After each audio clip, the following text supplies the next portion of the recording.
Thumbelina by Hans Christian Andersen. There was once a woman who wished very much to have a little child, but she could not obtain her wish.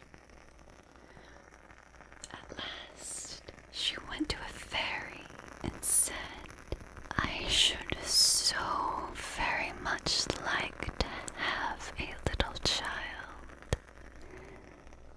Can you tell me where I can find one?"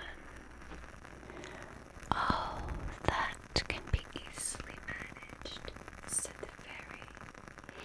"Here is a barley corn of a different kind to those which grow in the farmer's fields, and which the chickens eat.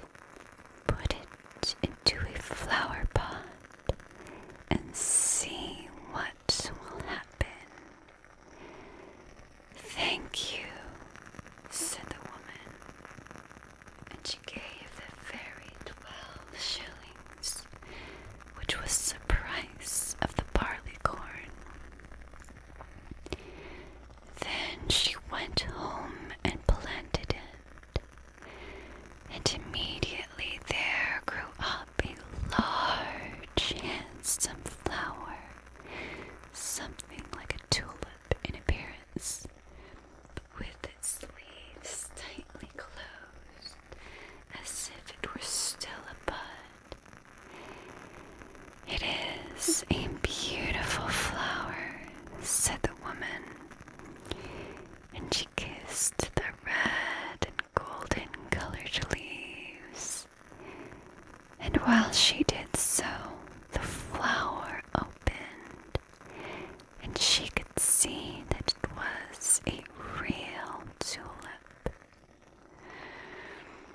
Within the flower, upon the green velvet stamens, sat a very delicate and graceful little maiden. She was scarcely half as long as a thumb,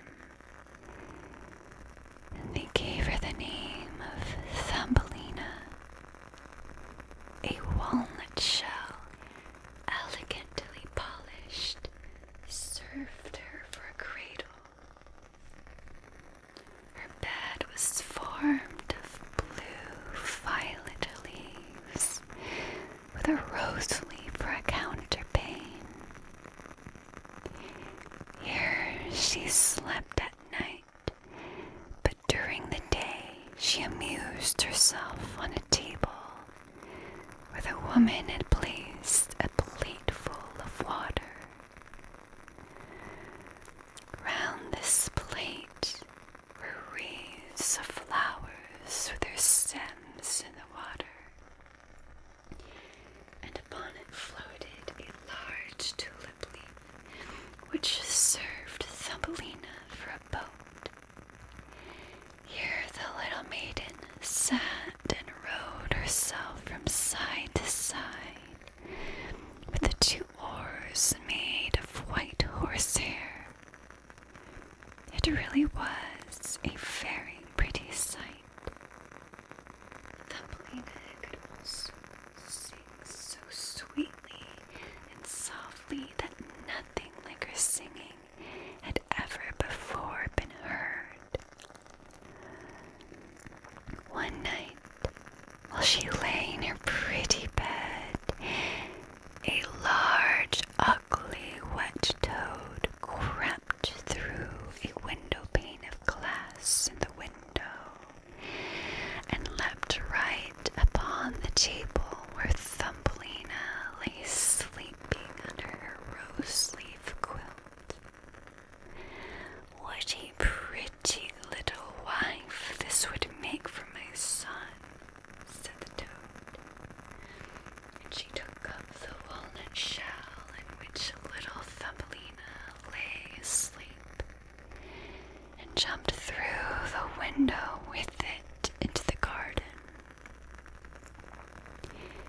swampy margin of a broad stream in the garden lived the toad with her son.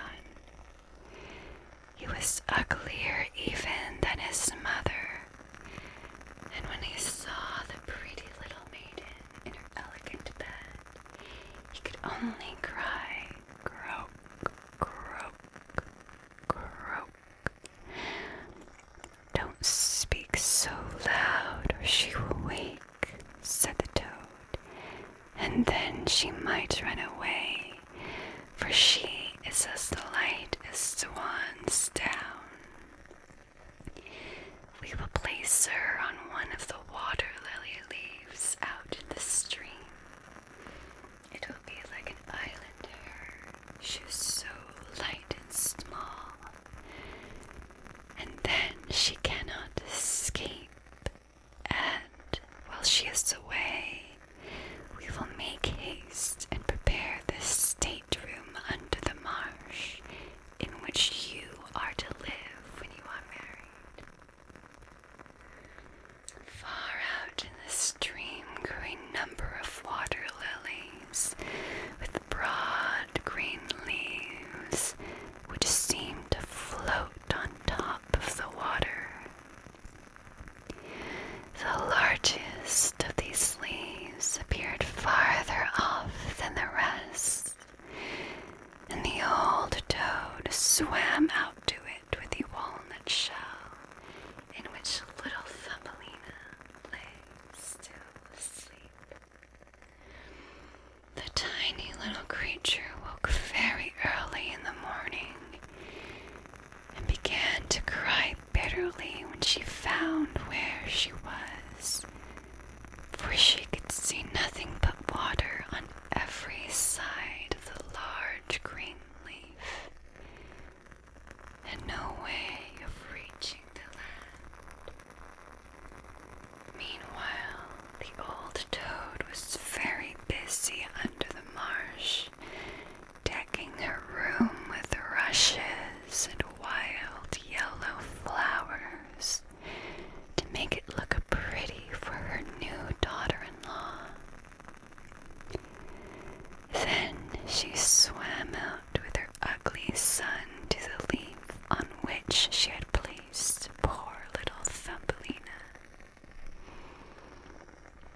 She wanted to fetch the pretty bed that she might put it in the bridal chamber to be ready for her.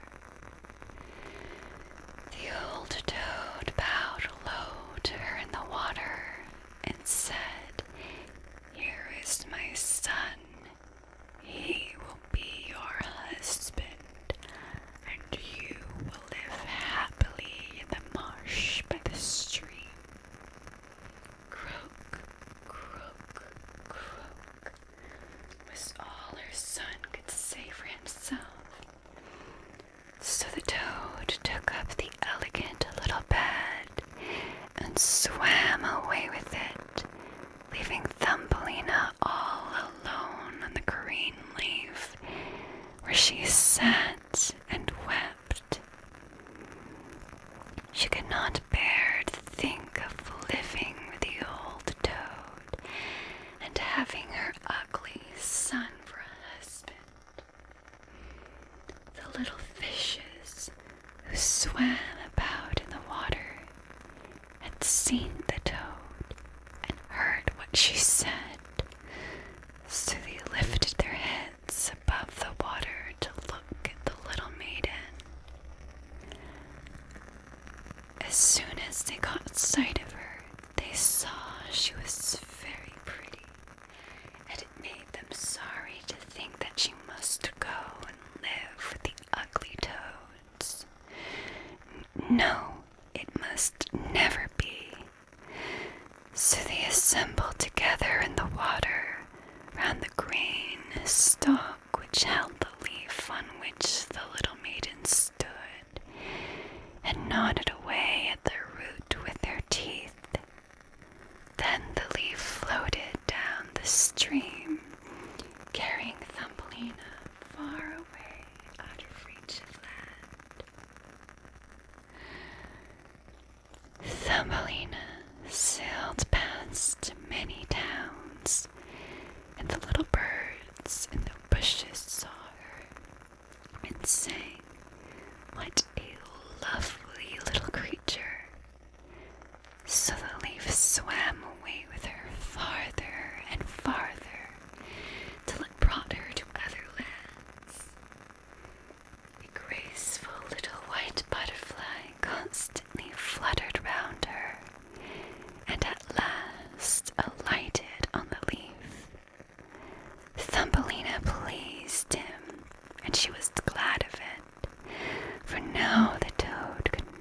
possibly reach her, and the country through which she sailed was beautiful, and the sun shone upon the water till it glittered like liquid gold.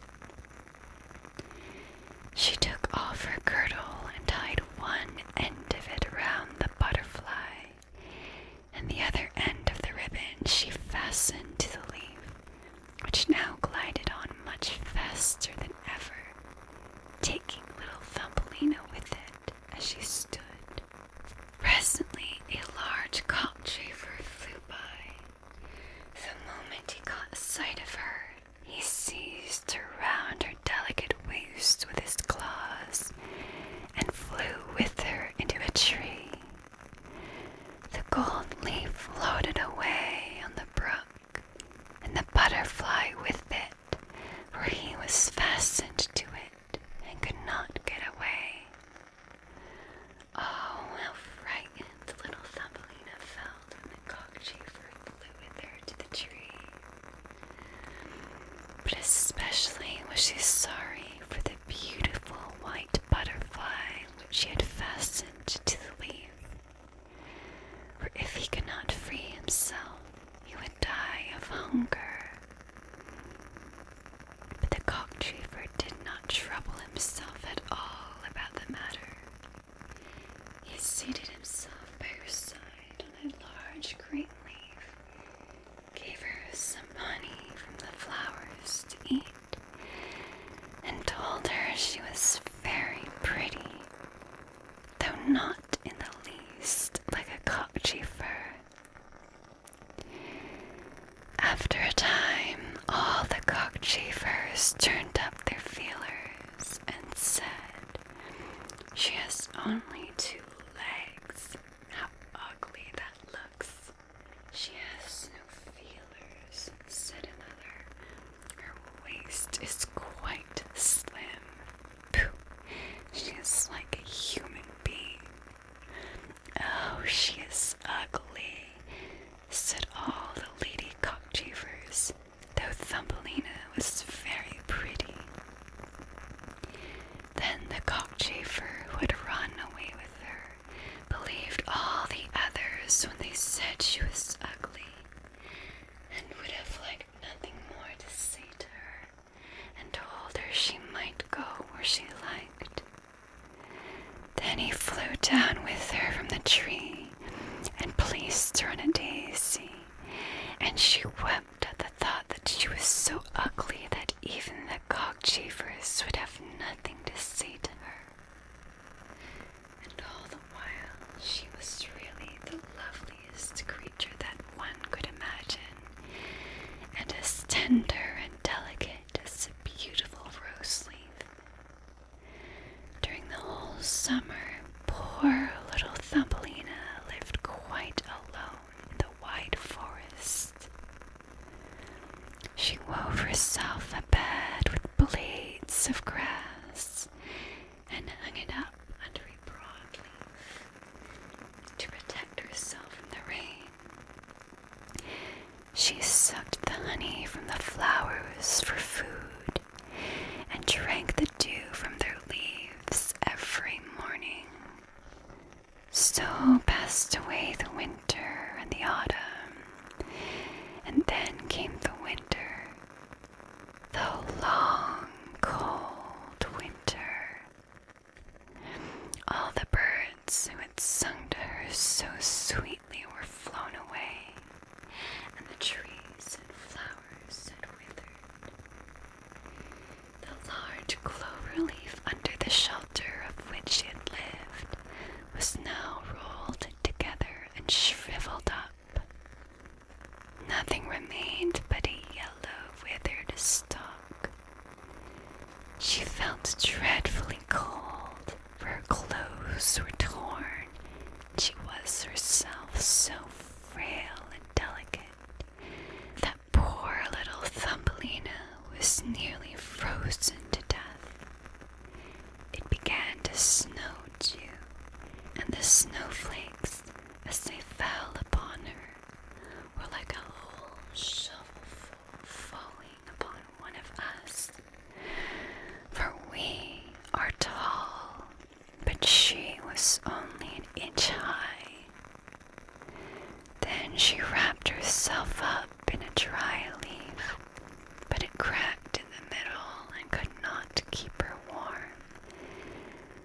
and she shivered with cold. Near the wood in which she had been living lay a cornfield, but the corn had been cut a long time. Nothing remained but the bare, dry stubble standing up out of the frozen ground. It was, to her, like struggling through a large wood. Oh, how she shivered with the cold. She came at last to the door of a field mouse who had a little den under the corn stubble. There dwelt the field mouse in warmth and comfort, with a whole room full of corn, a kitchen, and a beautiful dining room. Poor little Thumbelina stood before the door just like a beggar girl, and begged for a small piece of barley corn, for she had been without a morsel to eat for 2 days. "You poor creature," said the field mouse, who was really a good old field mouse. "Come into my warm room and dine with me." She was very pleased with Thumbelina, so she said, "You are quite welcome to stay with me all the winter if you like, but you must keep my rooms clean and neat and tell me stories, for I shall like to hear them very much." And Thumbelina did all the field mouse asked her, and found herself very comfortable. "We shall have a visitor soon," said the field mouse one day. "My neighbor pays me a visit once a week. He is better off than I am. He has large rooms and wears a beautiful black velvet coat. If you could only have him for a husband, you would be well provided for indeed. But he is blind, so you must tell him some of your prettiest stories." But Thumbelina did not feel at all interested about this neighbor, for he was a mole.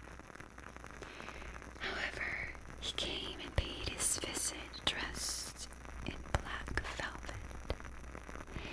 "He is very rich, and his house is 20 times larger than mine," said the field mouse.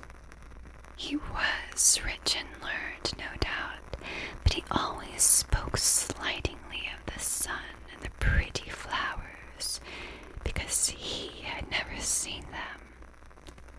Thumbelina was obliged to sing to him, Ladybird, fly away home," and many other pretty songs. And the mole fell in love with her because she had such a sweet voice. But he said nothing yet, for he was very cautious. A short time before, the mole had dug a long passage under the earth, which led from the dwelling of the field mouse to his own, and here she had permission to walk with Thumbelina wherever she liked. But he warned them not to be alarmed at the sight of a dead bird which lay in the passage. It was a perfect bird, with a beak and feathers, and could not have been dead long, and was lying just where the mole had made his passage. The mole took a piece of phosphorescent wood in his mouth, and it glittered like fire in the dark. Then he went before them to light them through the long, dark passage. When they came to the spot where lay the dead bird, the mole pushed his broad nose through the ceiling. The earth gave way so that there was a large hole, and the daylight shone into the passage, the middle of the floor lay a dead swallow, his beautiful wings pulled close to his sides, his feet and his head drawn up under his feathers. The poor bird had evidently died of the cold. It made little Thumbelina very sad to see it. She did so love the little birds. All the summer they had sung and twittered for her so beautifully. But the mole pushed it aside with his crooked legs and said, "You will sing no more. How miserable it must be to be born a little bird. I am thankful that none of my children will ever be birds, for they can do nothing but cry, tweet, tweet, and always die of hunger in the winter." "Yes, you may well see that, as the clever man," exclaimed the field mouse. "What is the use of his twittering? For when winter comes, he must either starve or be frozen to death. Still, birds are very high-bred." Thumbelina said nothing, but when the two others had turned their backs on the birds, she swooped down and stroked aside the soft feathers which covered the head and kissed the closed eyelids. "Perhaps this was the one who sang to me so sweetly this summer," she said, "and how much pleasure it gave me, you dear, pretty bird." The mole now stopped up the hole through which the daylight shone, and then accompanied the lady home. But during the night Thumbelina could not sleep, so she got out of bed and wove a large, beautiful carpet of hay. Then she carried it to the dead bird and spread it over him, with some of the flowers which she had found in the field mouse's room. It was the softest wool, and she spread some of it on each side of the bird, so that he might lie warmly in the cold earth. "Farewell, you pretty little bird," said she. "Farewell.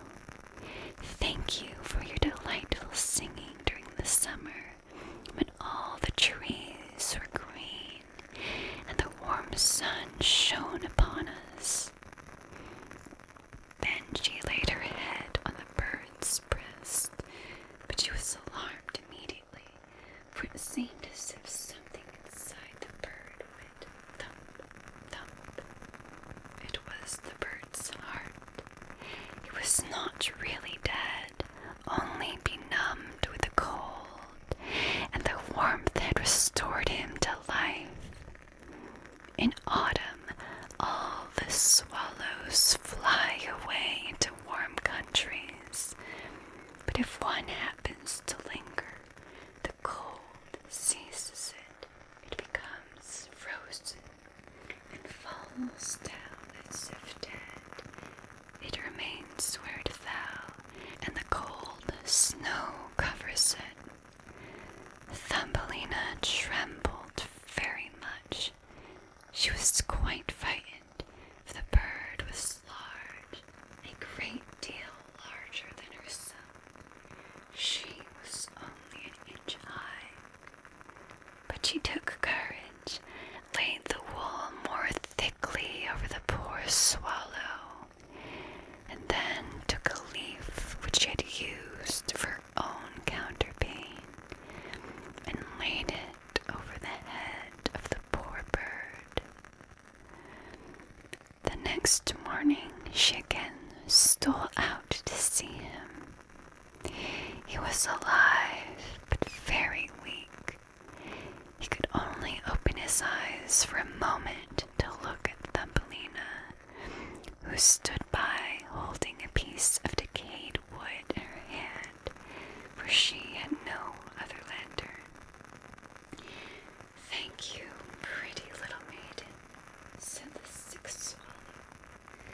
"I have been so nicely warmed that I shall soon regain my strength and be able to fly about again in the warm sunshine."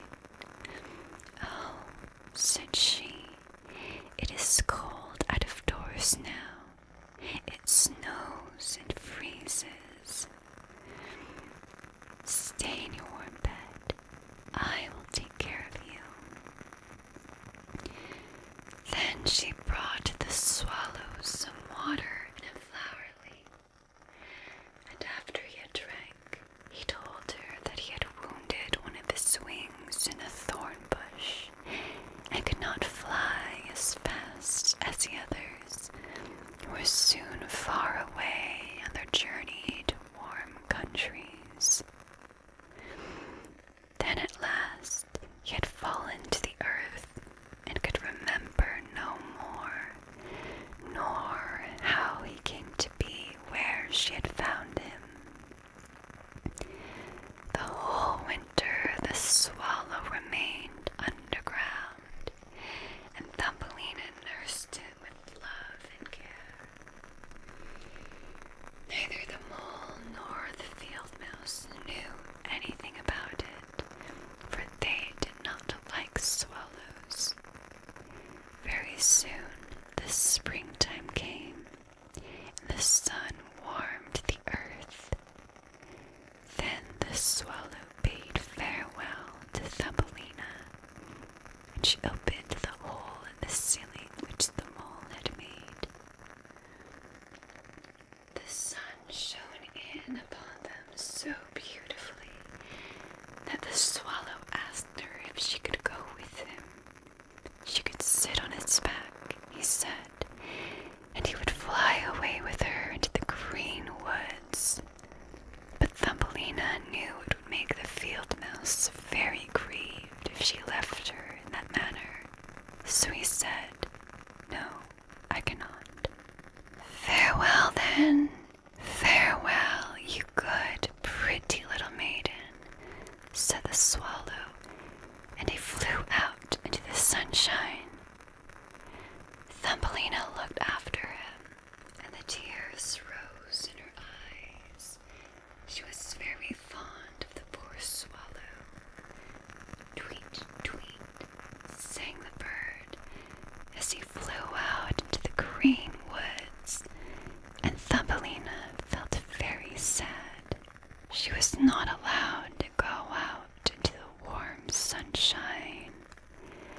The corn which had been sown in the field over the house of the field mouse had grown up so high into the air and formed a thick wood to Thumbelina, who was only an inch in height. "You are going to be married, Thumbelina," said the field mouse. "My neighbor has asked for you. What good fortune for a poor child like you. Now we will prepare your wedding clothes. They must be both woolen and linen. Nothing must be wanting when you are the mole's wife." Thumbelina had to turn the spindle, and the field mouse hired 4 spiders who were to weave day and night. Every evening the mole visited her and was continually speaking of the time when the summer would be over. Then he would keep his wedding day with Thumbelina. But now the heat of the sun was so great that it burned the earth and made it quite hard, like a stone. As soon as the summer was over, the wedding should take place. But Thumbelina was not at all pleased, for she did not like the tiresome mole.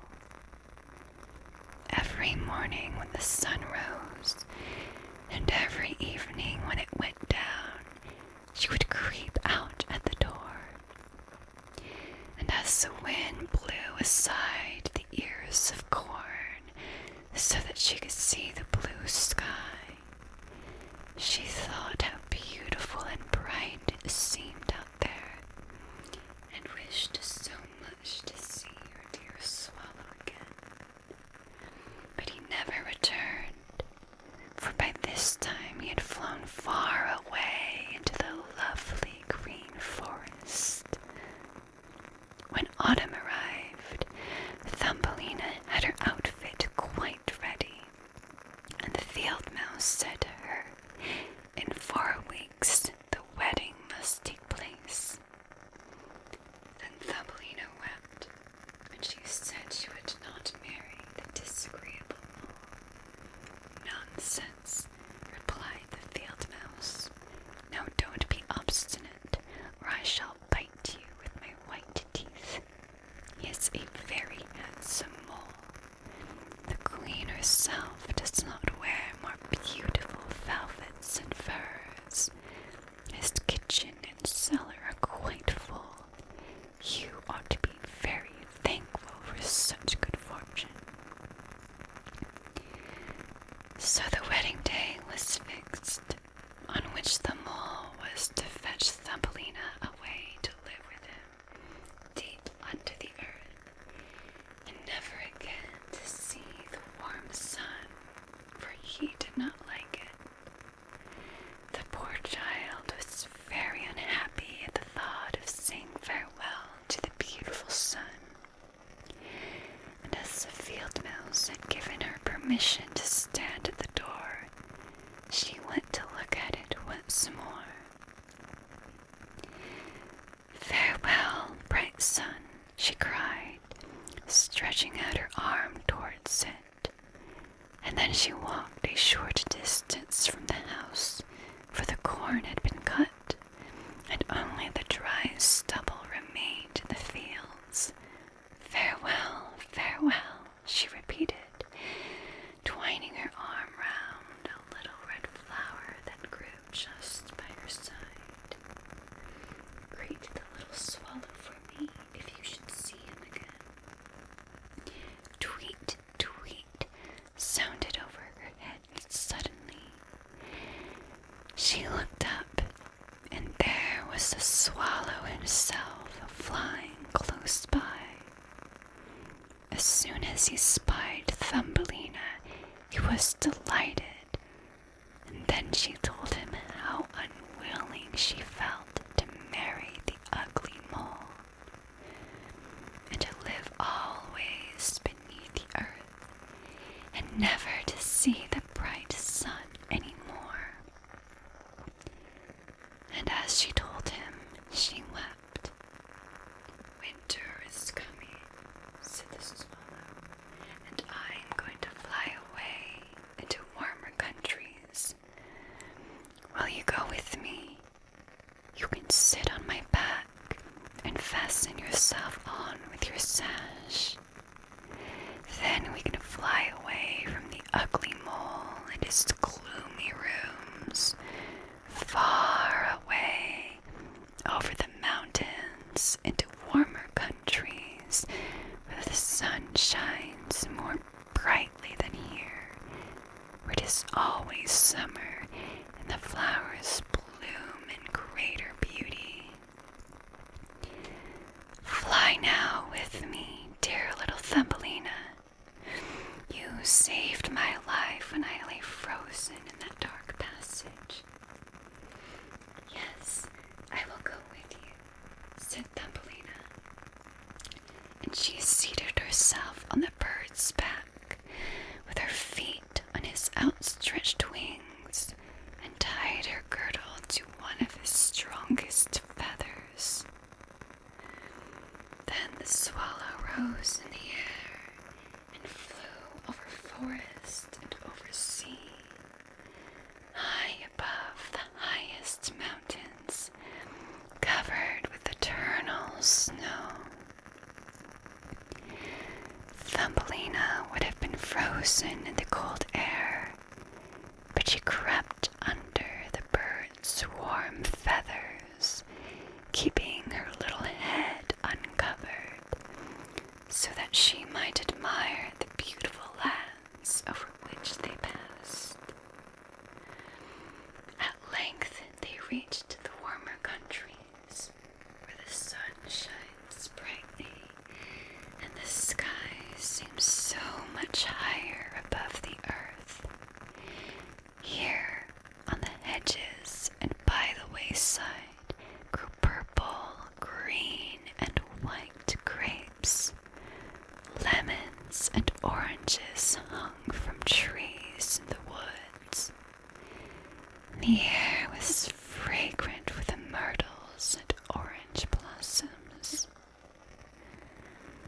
Beautiful children ran along the country lanes, playing with large gay butterflies, and as the swallow flew farther and farther, every place appeared still more lovely. At last they came to a blue lake, and by the side of it, shaded by trees of the deepest green, stood a palace of dazzling white marble, built in the olden times.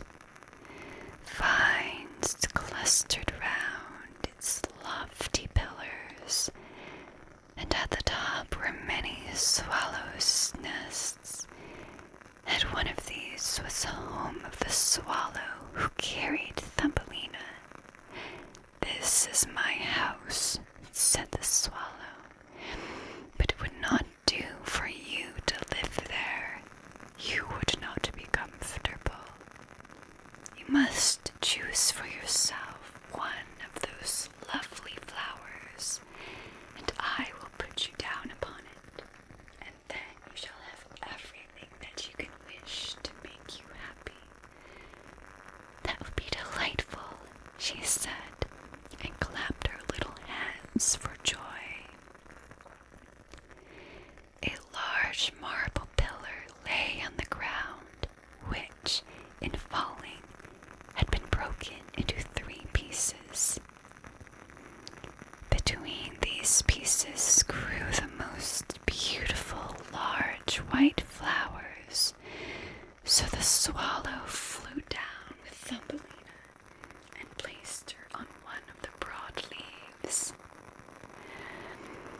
But how surprised she was to see in the middle of the flower a tiny little man, as white and transparent as if he had been made of crystal. He had a gold crown on his head and delicate wings at his shoulders, and was not much larger than Thumbelina herself.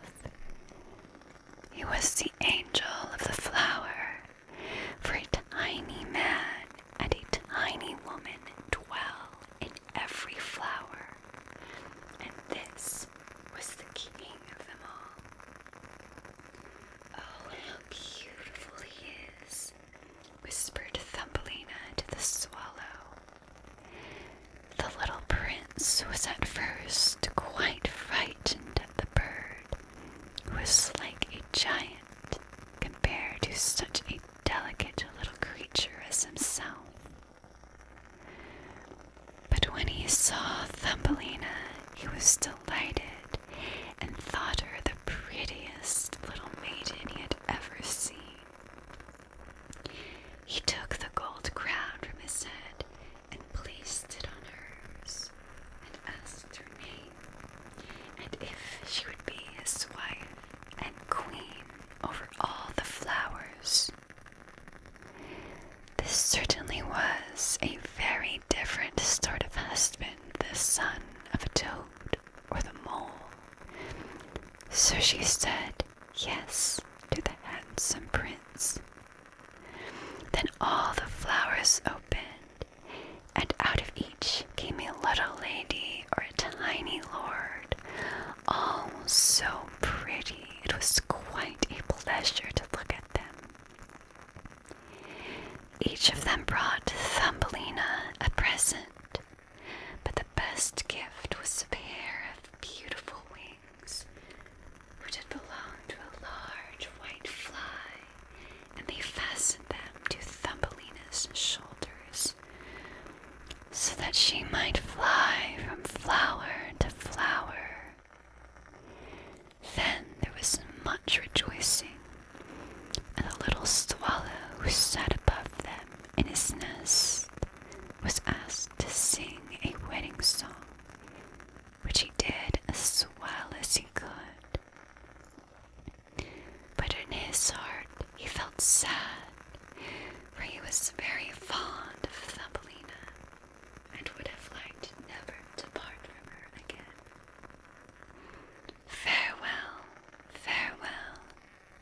gazed over the window of a house in which dwelt the writer of fairy tales. The swallow sang tweet, tweet, and from his song came the whole story